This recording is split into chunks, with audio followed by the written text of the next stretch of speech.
you have your Bibles, kindly turn with me to the book of Genesis, now chapter 4. This is our 8th week in the book of Genesis. So if you could kindly turn with me to chapter 4 of Genesis, and we'll begin there.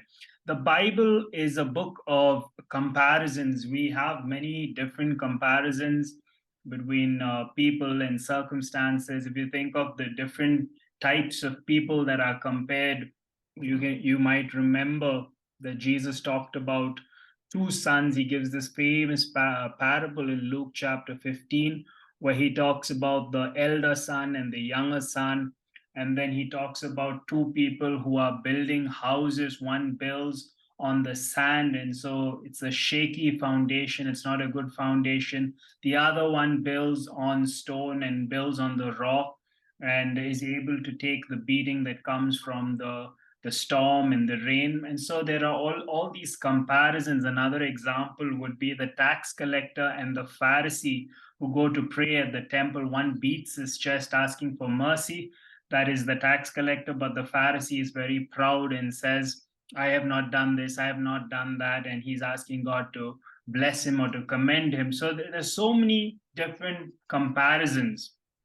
There's even comparisons in the Old Testament between Ruth and Orpah, where both of them initially weren't willing to leave their mother-in-law, Naomi, but a little bit later, Orpah does leave because Naomi says, I'm not able to give you children and you're not going to wait for them to grow up. So Orpah eventually leaves, but Ruth stays back and then makes that very famous statement in Ruth 1:16, where she says, where you go, I will go. Where you stay, I will stay. Your people will be my people and your God will be my God. So often in the Bible, two people are compared. And today we come to a story in Genesis chapter 4 where we can compare these two sons of Adam and Eve. The book of Genesis is a book of firsts or of beginnings. I mentioned that before, but you have a lot of things where, like, for instance, today, as you read chapter 4, you have the first pregnancy, you have the first baby, you have the first family, you have the first dysfunctional family. So a lot of first, the first murder, the first crime, and so on and so forth. So let's begin by reading verses 1 of chapter 4. Now Adam knew Eve his wife, and she conceived and bore Cain, saying, I have gotten a man with the help of the Lord. Adam knew his wife. Whenever the Bible uses the word know, in this context, it means sexual intimacy.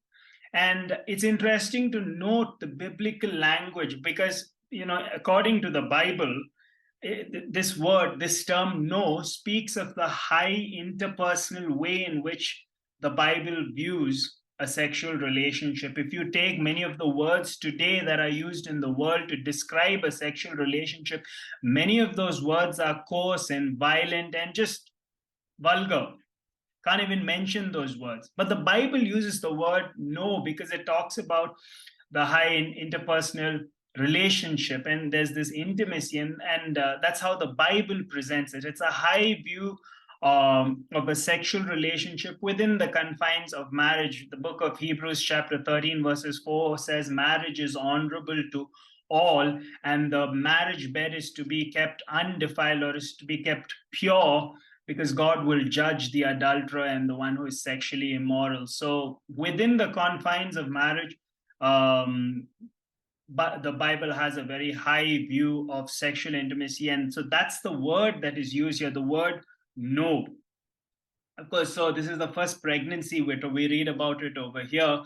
Eve is pregnant with Cain, and maybe she was gaining a little bit of weight.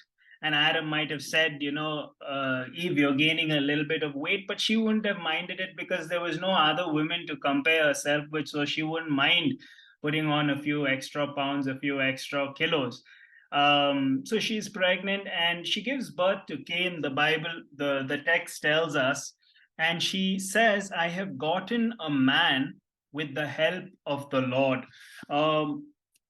In the literal Hebrew, it says, the word the help of is not there. It's supplied by our modern day translators to make the the sentence more coherent, the verse more coherent, but with the help of is not there. So basically, literally, it would read something like this: I have begotten a baby boy, the Lord. So there's a very good chance, can't be certain of it, but there's a very good chance, and I think it's likely that Eve probably thought, and Adam too, probably thought that Cain was the same one that was promised in Genesis chapter 3, the seed that will come from the woman who will destroy Satan and bring deliverance for both Adam and Eve and all the people. They probably thought that this was the deliverer, because I mean, it's evident in what she says. They didn't know that the deliverer will come centuries later, and the deliverer will be Jesus. So they didn't know that there are some people who say she, later she realized, because when she gives birth to Abel, Abel is killed, and then later at the end of the chapter, as we'll see later, she gives birth to Seth, and then she says, this is the one that God has appointed, right? So maybe she learned, because she said, for God appointed another seed for me instead of Abel, who Cain killed.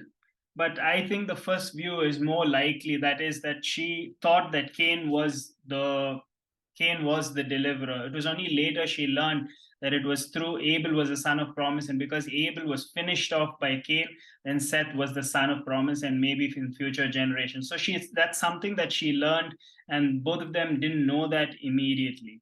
So verses 2 talks about how it says, and again she bore his brother Abel. Now there's a possibility, I was just thinking as well, there's a possibility that Cain and Abel were twins, just like Jacob and Esau, but maybe it was much later. It's just a possibility. Now Abel was a keeper of sheep, so he was into domestication of animals, and Cain a worker of the ground.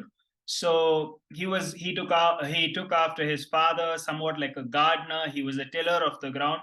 Two noble, two honorable professions, nothing wrong with it. They're exercising dominion over the earth, the commandment that God gave them, nothing. Both of them were doing noble jobs.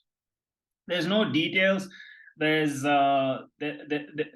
nothing much about how they were raised and all those kind of things. It's just very few details given about, but both of them grew up under the same roof. There was a little girl who came and asked her mother, how did we all come out? How did the human race come about? So her mother told her, God first created Adam and then Eve, and then Eve gave birth to Cain and Abel, and that's how all of us came. The whole human race was created from there. So she said, "Oh, okay." And then she went to her father another day, and she asked her father, "How did the human race come about?" And he said, "First there were monkeys, and then these monkeys evolved after millions and millions of years, and finally we Homo sapiens."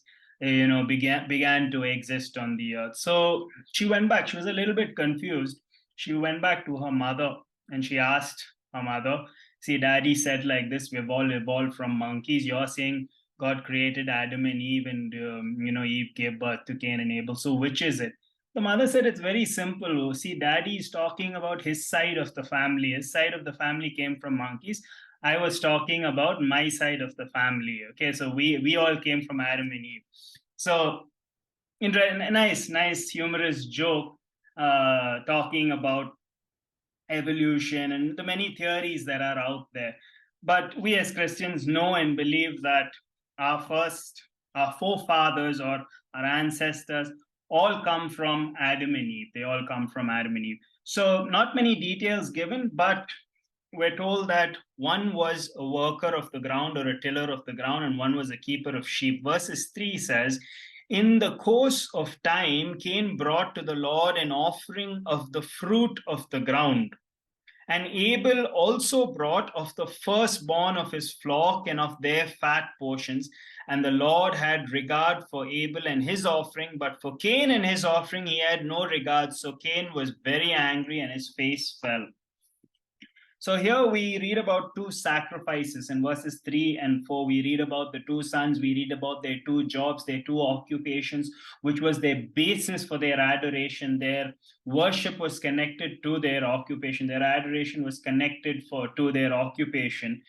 But we read about two sacrifices here, and it is safe to assume that they were given instructions either by their parents. Maybe their parents learned it from the first covering the animal that was sacrificed. Maybe God Himself gave Cain and Abel the instructions. But it's safe to assume that they were given instructions that in order to worship the Lord, there must be an offering, a sacrifice must be made, some sort of offering must be presented. So we're told that God respected or had regard for the offering of Abel, but He did not have regard for the offering of Cain. Now, how did God show His respect or His approval of His regard? The text does not say, but again, given all the different biblical accounts, maybe God consumed one sacrifice and He did not consume the other sacrifice. When we look at all the instances when fire came down from heaven, of course, fire came down in the book of Job, and that was an act of Satan, and he consumed all Job's flock. But of course, Satan asked for God's permission in Job chapter 1. Again, there are some other times where God, uses fire. He rains down fire from heaven in the form of burning sulfur. In Genesis 19, I think it is to destroy Sodom and Gomorrah, that was guilty. They were guilty of many sins, including the sin of homosexuality. There are other instances where, like, for example, Revelation chapter 13, verse 13 talks about how the Antichrist will bring down fire from heaven to deceive many people. So there are different times when fire is brought down, but God also sometimes sent fire down to consume or to show His approval of the sacrifices that are being offered. For example, I think in the book of 1 Chronicles, David offers a sacrifice on the threshing floors of a Jebusite in order to ask God for forgiveness, and God consumes that sacrifice in order to ask God for forgiveness for taking a census in the land. And God shows His approval by consuming the sacrifice. Same thing with Gideon. Another example would be in 2 Chronicles, where Solomon offers a sacrifice during the dedication of the temple, and God consumes, and the people and Solomon see that, and God says, "My name will dwell here in the temple forever." Another example, um, yeah, another example would be the prophet Elijah. The prophet Elijah, in 1 Kings chapter 18, where he's up against the prophets of Baal, and God comes down, consumes his sacrifice, putting to shame all the prophets of Baal, and everybody screams, "The Lord, He is God," over there. Everybody declares, everybody confesses, "The Lord, He is God." So different times. So maybe here also in this account, God comes down, or there's some visible manifestation showing that He approved of Abel's sacrifice, but had no regard, no respect for Cain's sacrifice.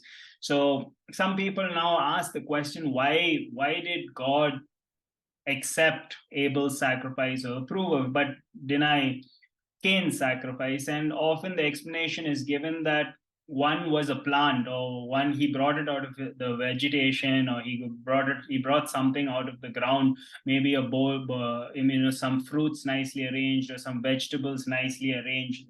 I'm referring to Cain. But Abel, on the other hand, brought a lamb or a goat, and it would have been a bloody sacrifice. And the book of Hebrews says, Hebrews 9:22 says, "Without shedding of blood, there's no remission. There is no forgiveness of sins." So Abel understood that there has to be the sacrifice of an animal in order to go into the presence of a holy God, a blameless God. So he understood that concept. He obeyed God in that sense. But with Cain, he just comes with something that might have been aesthetically pleasing, but not necessarily what God required of him. That is one explanation. However, I don't think that is the likely explanation, because one clue is in the text where it says that Abel brought from the firstborn of his flock and of their fat portions. That is to say that he brought the best. He gave God the best, the firstborn. And even in the book of Leviticus, it says you have to bring the first fruits of your grain. But looks like when it comes to Cain, it doesn't talk about anything special that he did. Maybe he was just going through the motions. And so maybe it was to do with the quality of the offering and not so much the type of the offering. Yes, Cain's offering was not a bloody sacrifice, but Maybe it was to do with the fact that he just took something that wasn't very special, not the first fruits of his grain. Again, there is some speculation, and we can extrapolate all these reasons based on the text. But I think the New Testament really fills in and gives us the answer, or at least gives us a more concrete answer. The book of Hebrews, if you turn to the book of Hebrews, chapter 13. Yeah, Hebrews chapter 11 verses 4.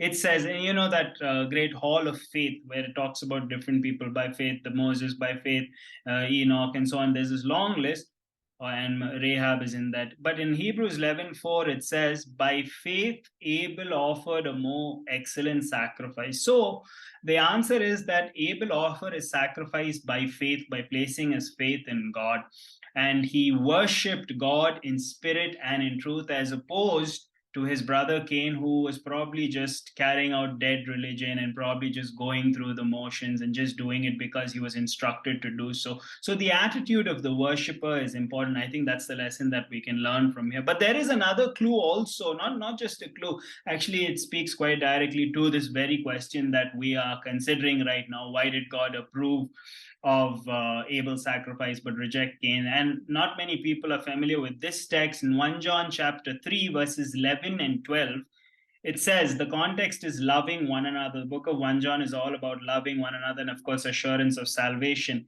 And in 1 John chapter 3 verses 11 and 12, it says, we should love one another, not as Cain, who was of the wicked one. Not so the negative example is of Cain, not as Cain, who was of the wicked one and murdered his brother. And now the text clearly says, and why did he murder him? This is the Bible in 1 John chapter 3. And why did he murder him? Because his own deeds were evil and his brother righteous. Why did Cain murder Abel, as we're going to see? And all of us know that story, that he murdered him. So it's not like a spoiler or something like that. But why did he murder him? The book of 1 John says, because his deeds were evil. So even before the murder, he was already either living a lifestyle where there were a life of evil, or a life that was saturated with evil deeds, or maybe the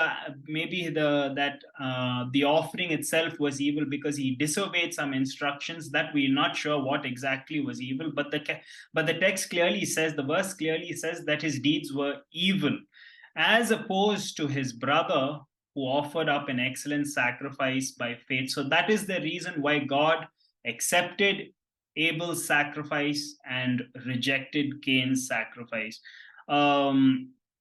Stephen Sharnock, a Puritan writer, says, without the heart, it is not worship. It is a stage play. It is acting a part without being that person really. It is a hypocrite. We may be truly said to worship God, although we lack perfection, but we cannot be said to worship God if we lack sincerity. Yes, we can truly worship God even though we're not perfect. Even though at times while we're singing and raising our hands, our mind might wander away. We're not perfect. But a person who lacks sincerity and who's just putting on a show, a facade for everybody to see, maybe raising hands so they look more spiritual, that person cannot be a true worshiper. That person cannot truly worship the Lord in spirit and in truth. So yes, sometimes we lack perfection, but the heart matters. And I think Abel's heart was in the right place, which is why God accepted his sacrifice. So let's read on. How does Cain respond? In verses 5 we read, but for Cain and his offering he had no regard. So Cain was very angry and his face fell. So his immediate response was to be angry and mad at God. There are many people today as well who are angry at God, and sometimes they can't take it out directly at God. So they take it out on representatives, people who bear the name of God. And a lot of persecution happens because of that. So over here as well, we see he's mad at God, but we're going to see a little later, he can't directly take out his anger on God. So he takes it out on his brother. But when when God realizes that Cain is angry, he says to him in verse 6, "Why are you angry and why has your face fallen?" So basically, he's saying, "Why are you pouting? Why are why has your face fallen?" Is the literal translation here. So if you do well, will you also not be accepted? Again, another clue as to why his sacrifice was not. He did not do well simply, it wasn't offered up in faith. If you do well, will you not be accepted? And if you do not do well, sin is crouching at the door. Sin is personified over here. Sin is crouching at the door. Its desire is contrary to you, but you must rule over it. So the same word was used in the curse of the woman in the previous chapter. Its desire is contrary to you. When God cursed Eve, he said, "Your desire will be contrary to your husband." Here he's talking about sin, and it says that sin's desire is contrary to us. Sin's desire is always to destroy us. The father of sin is the devil, and according to John 10:10, the devil comes to steal, to kill, and to destroy. So that's what sin will do to each one of us. It will destroy us, it will bring death. And God says here, sin is crouching at the door, like as if sin is a person. Sin is personified, it's just crouching at the door, waiting to devour you. But if you do well, will you not be accepted? As I read this about this description of it crouching at the door, reminds me of the book of 1 Peter chapter 5, which talks about how the devil, the adversary, is like a roaring lion, waiting for somebody to devour, prowling around like a roaring lion, waiting for somebody to devour. Some time ago, there was this book written called, I think, Murder in the Long Grass or something like that. It was basically written by a hunter, um, and about all these man-eating lions. So he was writing about this one particular lion, and he used to call it charging lion because he used to call these man-eating lions charging lions, because the lion would go to the camp of the people, wherever the people are staying, and it would drag out that person. It would keep circling the camp first, would scope out the area, it would target its one victim, and then it would run at about 70-80 kilometers an hour. So it used to cover about 90 meters in 3 seconds. That's a lot. 90 meters in 3 seconds. Just to put that into perspective, Usain Bolt, the fastest runner in the world, runs 100 meters in about 9 seconds, 9.4 seconds or something. He has the world record, unless it's beaten now, I'm not sure. But he was one of the fastest runners in the world. A lion can cover that same distance in 3 seconds. What humans take 9 seconds to do, the lion can do it in three. So he used to call it charging lions. It used to run, go drag out the person, and take that person very far away. There was this one lion that had killed 100 men before it was caught and put to death. So these are because they tasted human blood. So this is what he was writing about. And I bring that imagery, I share that imagery and that example just to remind us of who Satan is and what he's capable of doing, because the Bible describes him as a roaring lion waiting for somebody to devour. And the description of sin is very vivid, very real over here, personified over here, where it says sin is crouching at the door. Its desire is contrary to you, but you must rule it. And the only way that we can rule to it is by submitting to our master, the Lord Jesus, because we need supernatural strength, we need supernatural power in order to conquer sin. And so God confronts Cain. It's not because God did not know the answer, as we saw earlier in Genesis chapter 3, when God asked Adam, "Where are you?" It's not because he did not know and he was playing hide and seek or something like that. God is omniscient and he knows everything, but he does that to cause a person to reflect. He does that to confront a person in their sin. He does that so that they will dialogue, and they themselves will speculate and think about their actions, think about their thoughts. And so God in his mercy does that. It's for the benefit of the person, not so that God will garner some new information or learn some new information about the person that he doesn't already know. So Cain's response, we see in verse 8. God gives him this warning, he issues this warning to him. But in verse 8, sadly, we're told that Cain spoke to his brother Abel. And when they were in the field, Cain rose up against his brother Abel and killed him. So that this verse shows you it's premeditated murder, because he fooled him first by talking to him like as if nothing's happening. They're just catching up. They're just having some fellowship. And suddenly, when he least expected it, I mean, that's the way I read the verse. He least expected it. Maybe towards the end, it could have turned into an altercation as well. The text simply doesn't say, but he at some point he rises up against his brother and he kills Abel. Maybe he saw Abel a little while earlier. Again, this is all mere speculation. Maybe he saw Abel a little while earlier sacrificing the animal. Maybe he used that same instrument. Maybe he hit Abel with a stone, or maybe with one of the weapons that he had. We don't know how he killed him, but we do know that this is the first murder, and that his anger escalated to such a point because he didn't nip it at the bud. He didn't deal with his anger. In spite of being confronted by God, he allowed it to build up, and he finally made this very, very foolish decision where he murders his brother. And it's a terrible sin. It's a terrible sin. In the previous chapter, the sin was just listening and not trusting God and eating of a fruit that God. Now you can see the progression of sin, the downward spiral of sin, the downward trajectory of being impacted and influenced by the virus that we call sin, which is worse than any other virus. So it's murder, and definitely the consequences of sins like that are great. Sometimes people ask, is all sins equal to God, in the eyes of God? First of all sins are not equal to human beings. If you steal a rubber, it has a different repercussion or ramification as opposed to when you murder a person. Then you can be in prison for life. So the consequences, even as far as the human standpoint is concerned, is different. But even in the eyes of God, all sin is same, in the sense that all sin separates us from God. But even in his eyes, sins are not equal, in the sense they all have different consequences. Jesus himself talked about different degrees of punishment. And the Bible talks about, I think it's the book of James, which says, if you know what is the right thing to do and you don't do it, it's sinful. So there are different categories of sins in that sense. Yes, all sins separate us from a holy God. In that sense, all sins are equal in front of a holy God, but every sin has a different consequence, both here on earth and even in eternity, because there'll be different degrees of punishment and different degrees of reward, even on the other side. For somebody who maybe dies as a martyr for the Lord, there will be a great eternal reward. So there are different degrees of punishment, different degrees of reward. So he kills his brother. Cain rose up against his brother Abel and killed him. Then the Lord said to Cain, where is Abel your brother? He said, I do not know. Am I my brother's keeper? It's a very famous statement, am I my brother's keeper? Many people say it, many people even use it today. When I was reading it, I was thinking of how some people sometimes just sarcastically joke when you ask somebody, like, where is that person? And say, wait, I think he's in my pocket.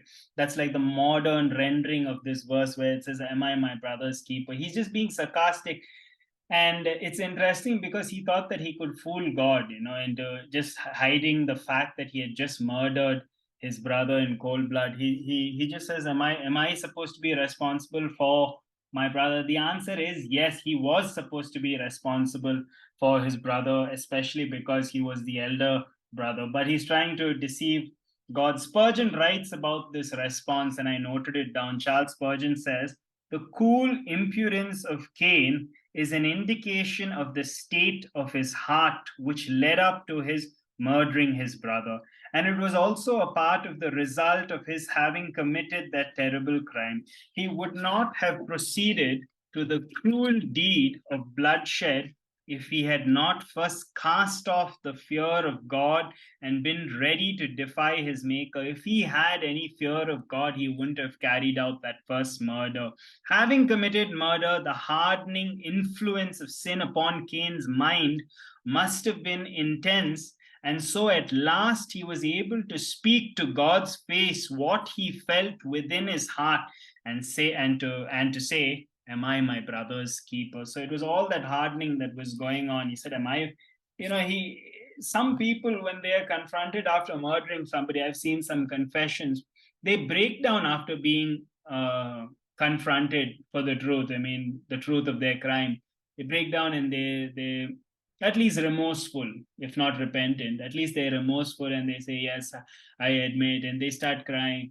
here he's so calloused, he's so hard, he's saying, am I my brother's keeper? And he's answering back to God, not like he's being confronted by law enforcement. This is God himself, and he's saying, am I my brother's keeper? Which shows you the condition of his heart, how hard his heart was. The book of Jude 11 says, Jude 11, meaning chapter 1, verse 11, because there's only one chapter, says that the false teachers were guilty of taking the way of Cain. And this is the way of Cain. It's that sin of anger, it's a sin of murder.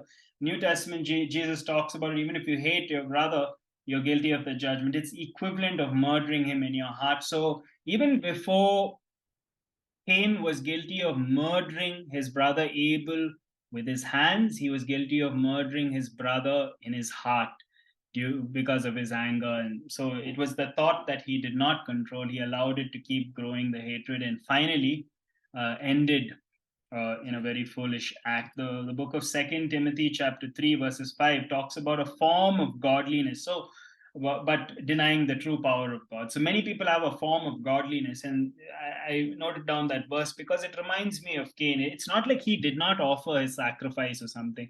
In fact, I think it would have been better if Cain just sat home on that day and was with his family or whatever. He should have been.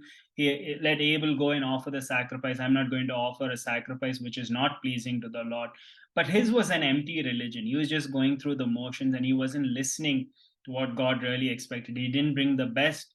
And so because of that, now, started off with something which wasn't that serious, but now has resulted in something which is absolutely disastrous and has very serious implications for both him, and sadly, the life of Abel has now come to an end.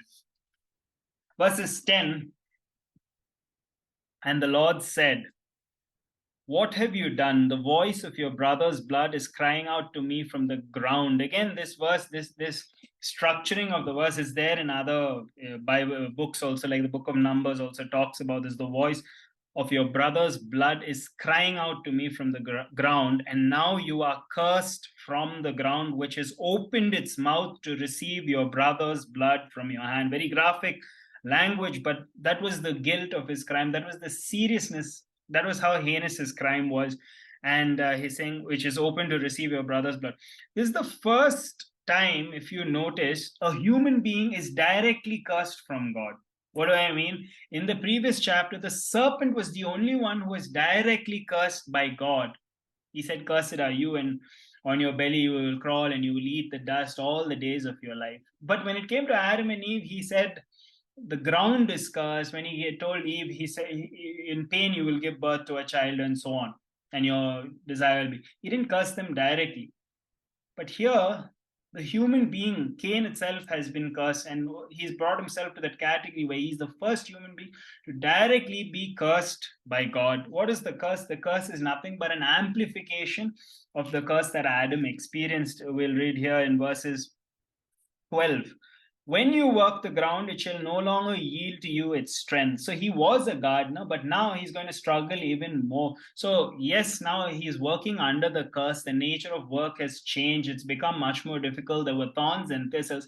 But at least when he worked hard, it would produce fruit, and that would be his job. He had employment, gainful employment. He might have gathered, he might have provided for himself and his family. But now it's going to be very, very hard for him. There's amplification of the curse. And so it becomes more intense, more difficult. It will no longer yield to you its strength.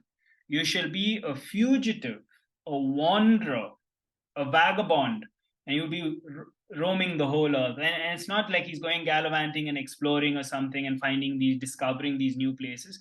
This is aimless wandering, no purpose in life. You keep going from place to place because you probably realize that, oh, the ground is not, I'm working the ground, it's not producing food. You go somewhere else, or you're scared for your life. And so this is pronounced as a curse, not as a blessing, that he'll go all over the earth. He's going to be a fugitive, somebody who's always on the run.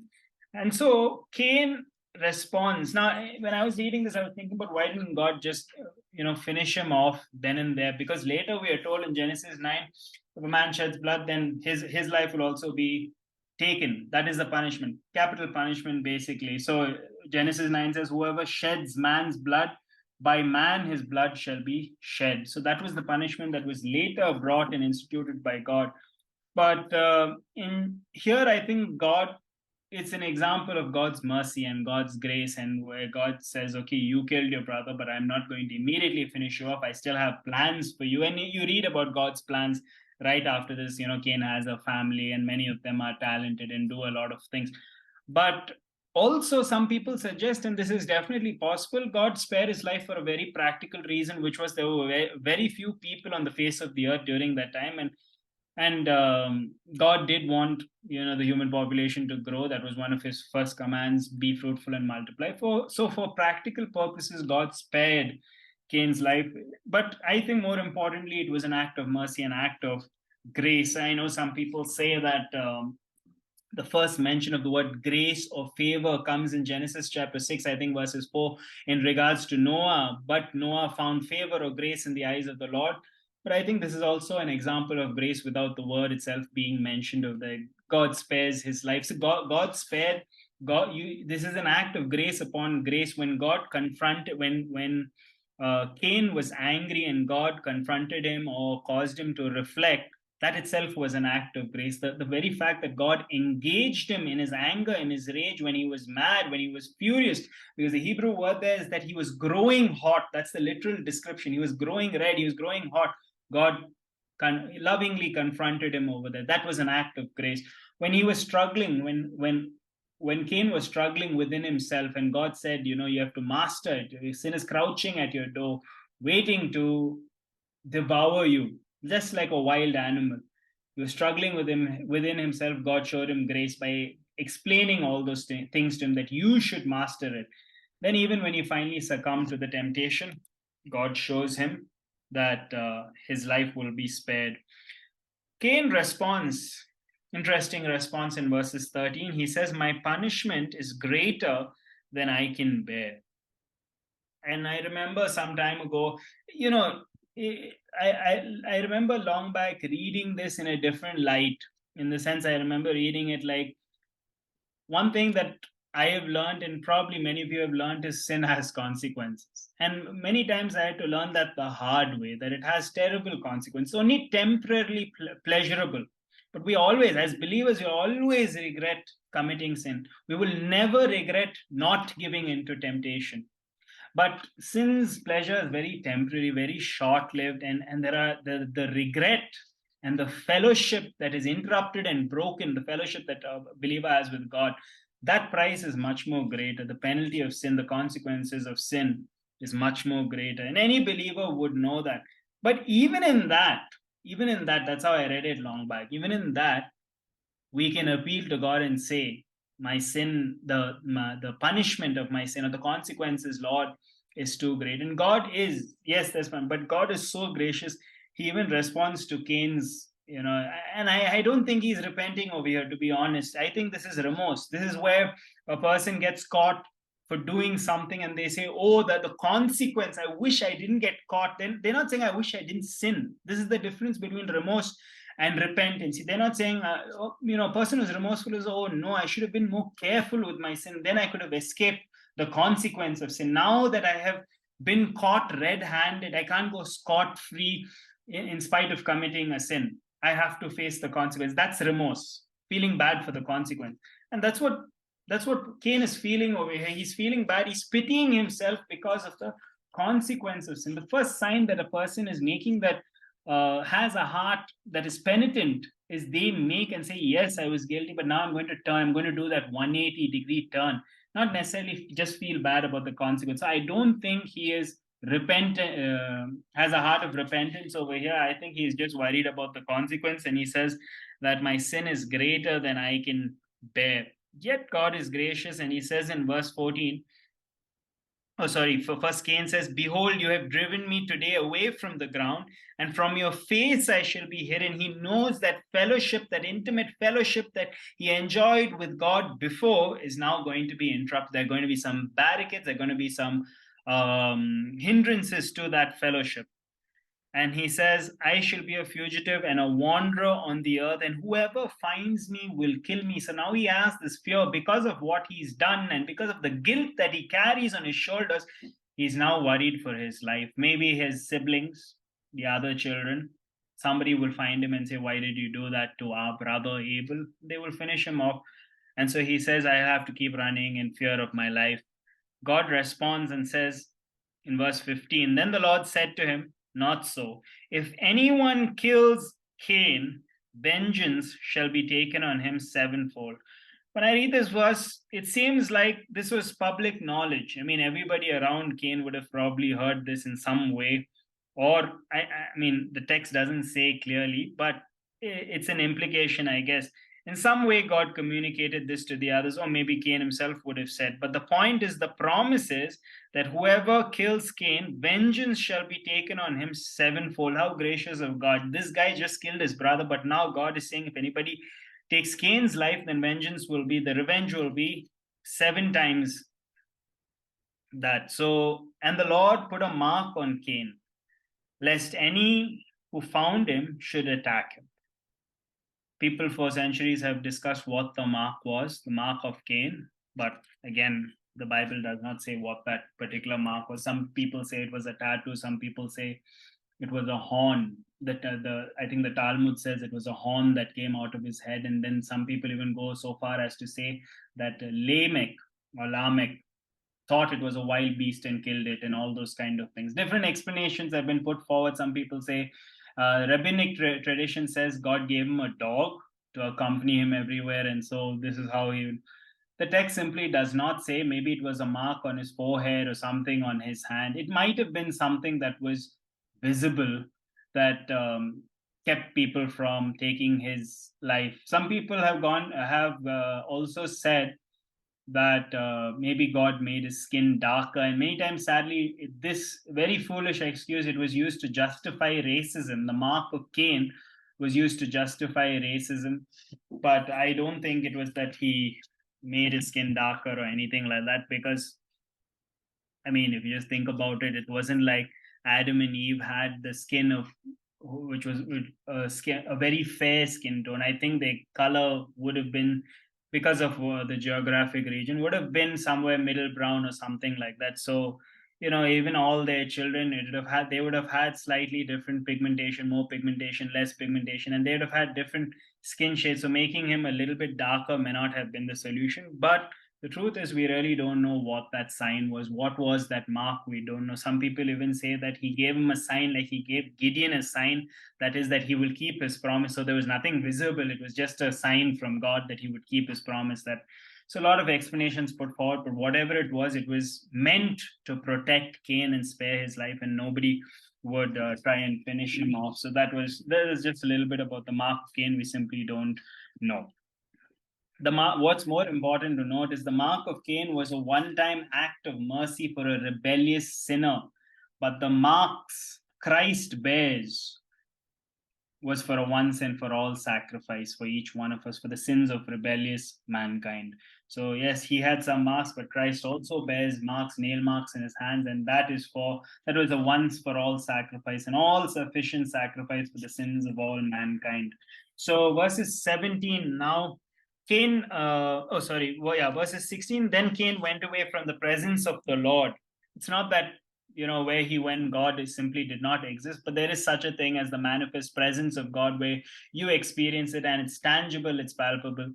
But he goes away from the manifest presence of God. Not that God is not omniscient and he was only in one place, but he goes away from his presence, goes away from communing with him, fellowship, intimate fellowship from him. He goes away from that.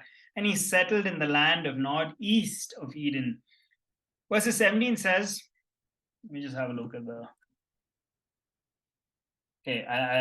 it's 7:17 now, so I'll try and quickly finish off, because just a few more verses, I'll finish off this chapter. I thought we'll end here, but then we can finish the chapter, because just a few more verses, and then we'll be done with chapter 4. So Cain knew his wife. Again, that same language is used. And she conceived and bore Enoch. So many people ask, where did Cain get his wife? The answer is very simple. He would have married one of his sisters. He would have married one of his nieces or grandnieces and so on. Because during that time, the genetic pool was pure. There weren't so many genetic mutations like there are now. So there wouldn't have been any abnormalities.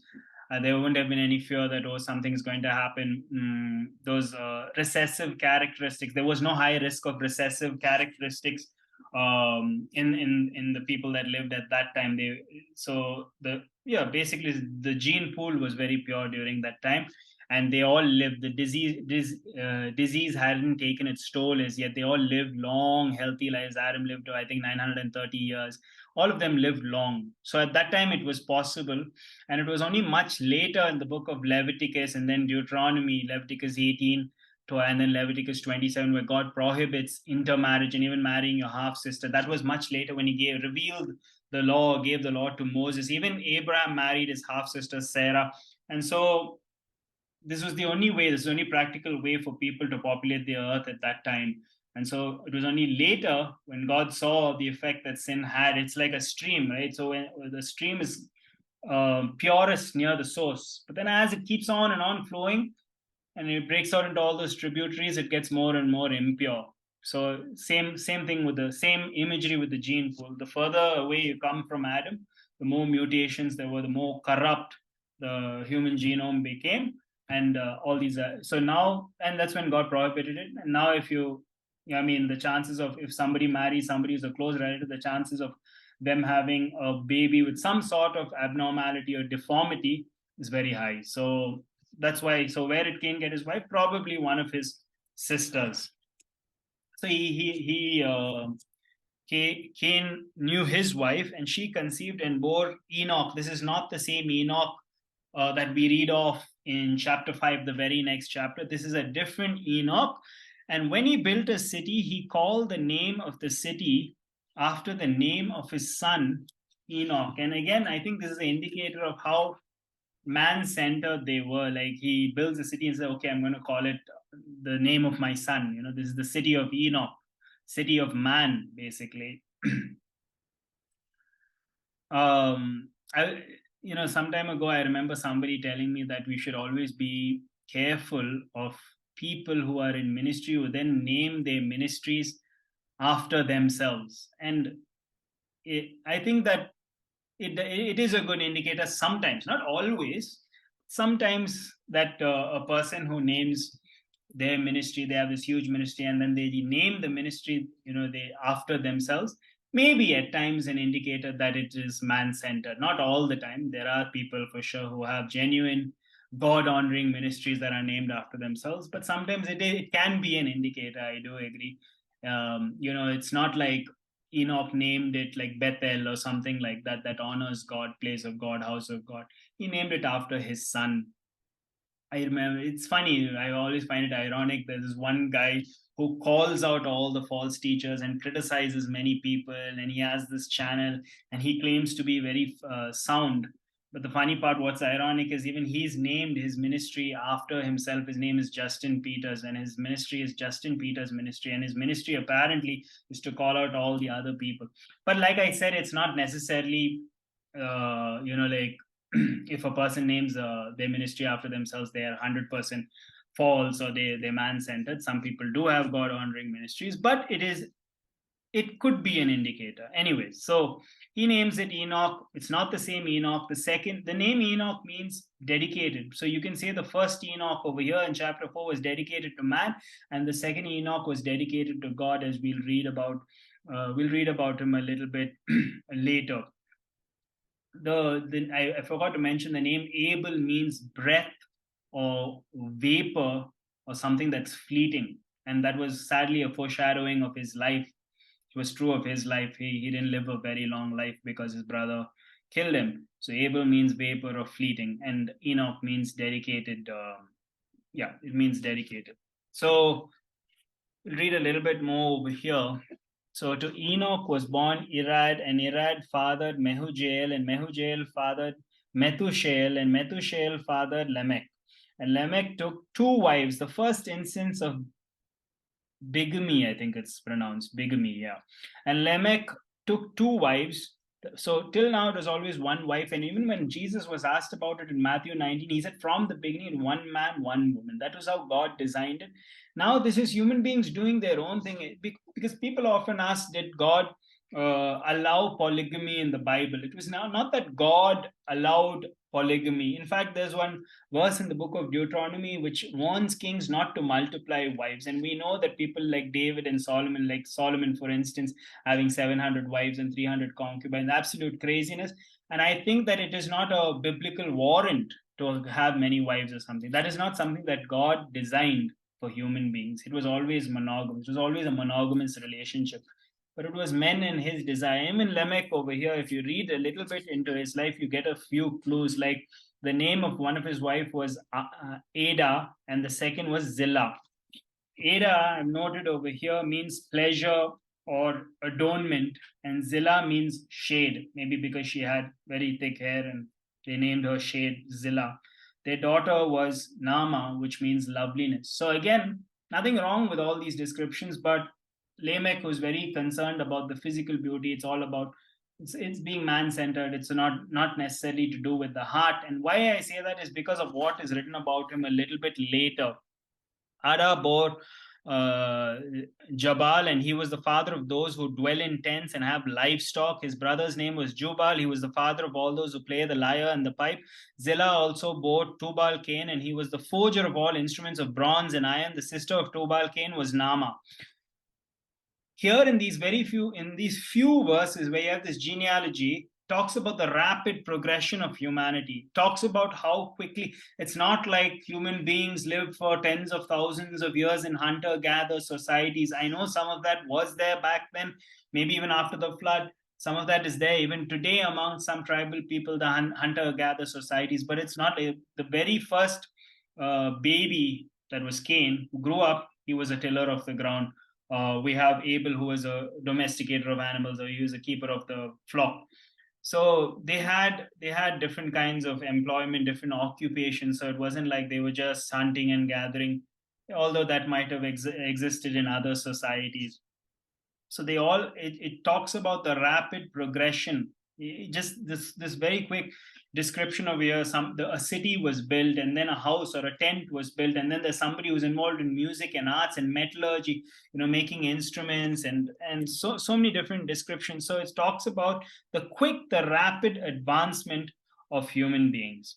But then we read in verses 23, Lamech said to his wife, we almost come to the end of the chapter. Lamech said to his wives, again, this is why I say that he was not necessarily a very godly man, because he said to his wife Ada and Zillah, hear my voice. You wives of Lamech, listen to what I say. I have killed a man. So here's another murder. I have killed a man for wounding me, a young man for striking me. Now he says, this is him boasting. He says, if Cain's revenge is sevenfold, then Lamech's is 77-fold.